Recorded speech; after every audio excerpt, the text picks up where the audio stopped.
Beneath one of the world's most beautiful temples lies a network of chambers that archaeologists refuse to talk about for decades. Angkor Wat has stood for 900 years as a symbol of divine perfection, but in 2015, ground-penetrating radar detected something that made the research team go completely silent. When they finally broke through in 2019, they discovered something that wasn't treasure. It wasn't a burial chamber.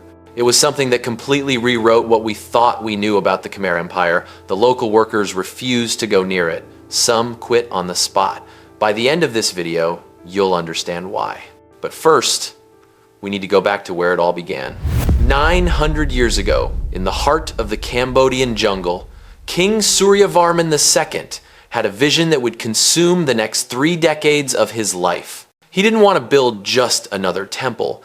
He wanted to construct heaven itself on earth, a physical manifestation of Mount Meru, the cosmic mountain, at the center of the Hindu universe where the gods themselves resided.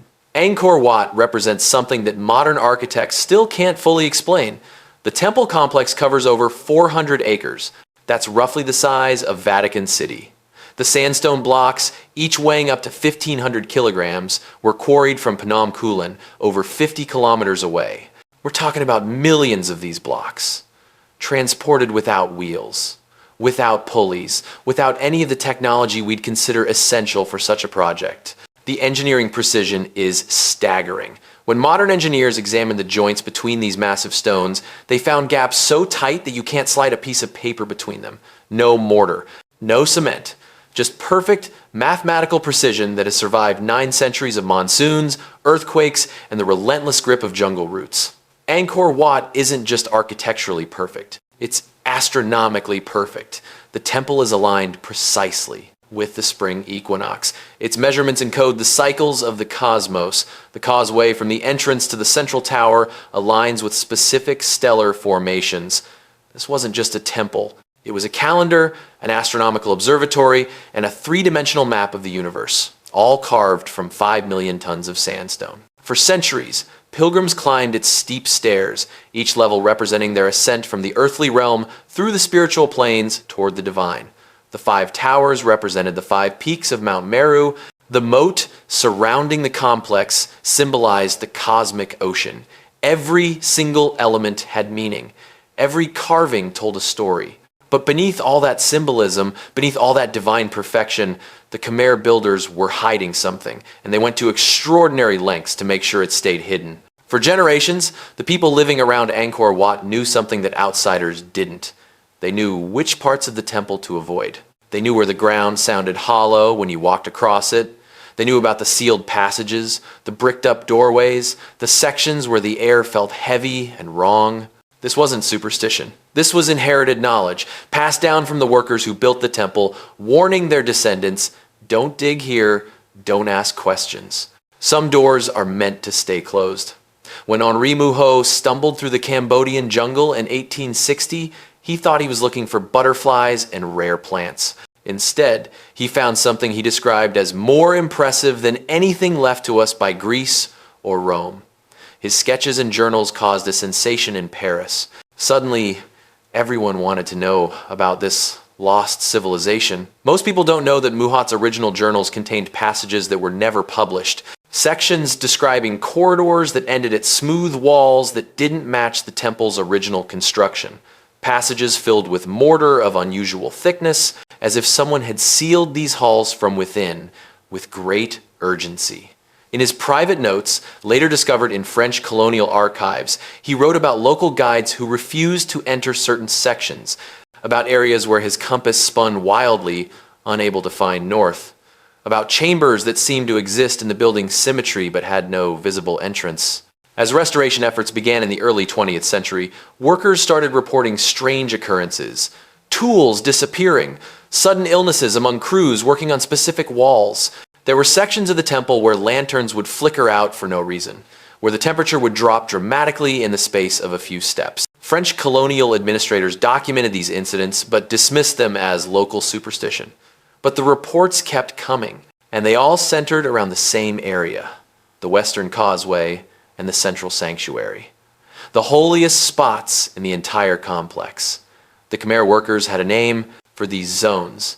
They called them the breathing places, because on certain nights, when the wind was right, you could hear air moving through cracks in the stone. Air coming from somewhere deep below, somewhere that shouldn't exist. For over a century, the full extent of Angkor remained hidden. The jungle was too thick, the area too vast. Archaeologists could only map what they could see from the ground, which was like trying to understand an iceberg by looking at the tip. Then, in 2012, everything changed. A team from the University of Sydney equipped planes with LiDAR technology, light detection and ranging, lasers that could strip away centuries of jungle canopy and reveal what lay beneath. When the first images came back, the team thought there was an error in the system. The data showed something that seemed impossible.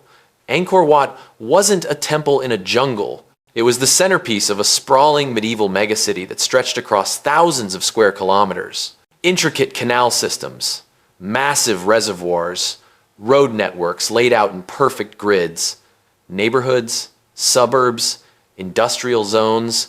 At its peak, this city housed over 750,000 people, making it larger than any European city of the same era. The Khmer Empire had mastered hydraulic engineering on a scale that wouldn't be seen again until modern times. They controlled water like it was currency. Massive reservoirs, some holding billions of liters, regulated the monsoon floods and provided irrigation year-round. They had created a climate control system for an entire civilization. But buried in all that data was something the researchers almost missed. Deep beneath the central sanctuary, the LiDAR detected void spaces, not small foundation deposits, which are common in ancient construction. These were large, geometrically precise chambers, symmetrically arranged beneath the holiest part of the temple. Chambers that had no business being there. The scientific community was skeptical. Some said it was probably just natural limestone cavities. Others suggested ancient foundation work. But Dr. Damien Evans, who led the LiDAR project, kept coming back to one detail: the precision. These weren't random voids, they were aligned with the temple above, perfectly aligned. And they were sealed, deliberately sealed with stone thicker than anywhere else in the structure. The question became impossible to ignore. Why would the Khmer builders, at the height of their power, create chambers beneath their most sacred temple and then seal them away forever? In 2019, after years of debate, permits, and preparation, an international team was finally authorized to investigate. They brought ground-penetrating radar, microseismic sensors, and eventually, drilling equipment. The Western Causeway was their entry point, exactly where the local legends had warned against, exactly where Henri Mouhot's compass had failed. The first discovery was startling. The solid foundation wasn't solid at all. It was a shell, a thick stone shell built around empty space. And accessing that space required removing blocks that had been mortared in place with a substance harder than the stone itself. It took 6 days to create an opening large enough for a person to enter. And when they finally broke through, the air that escaped was so oxygen depleted that it nearly knocked out 2 technicians, air that had been sealed away since the 11th century. The first person to enter was Dr. Sophique Sao, a Cambodian archaeologist who had studied Angkor his entire career. His first transmission back to the surface was brief and troubling. He requested an immediate pause to the excavation. But they continued. The world was watching. The chamber wasn't empty. The walls were covered in carvings, but not the divine, peaceful scenes found above. These were different, darker, scenes of ritual, scenes of transformation, and in the center of the chamber, a stone platform with channels carved into its surface, channels stained black with residue that later analysis confirmed contained organic compounds consistent with repeated burning ceremonies.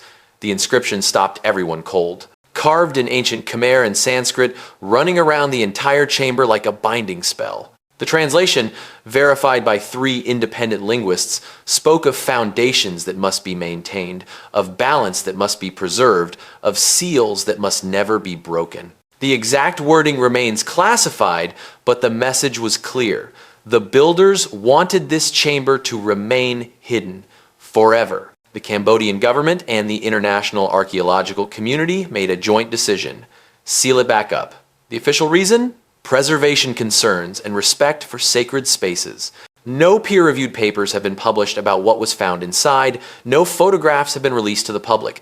The few team members who have spoken about it give vague answers about ritual spaces and foundation ceremonies. Dr. Sophie Xiao left the project 6 months later and hasn't given an interview since. 2 other team members transferred to different archaeological sites on different continents. The official reports are classified under Cambodian heritage protection laws. Angkor Wat was built as a bridge between earth and heaven, but bridges go both ways.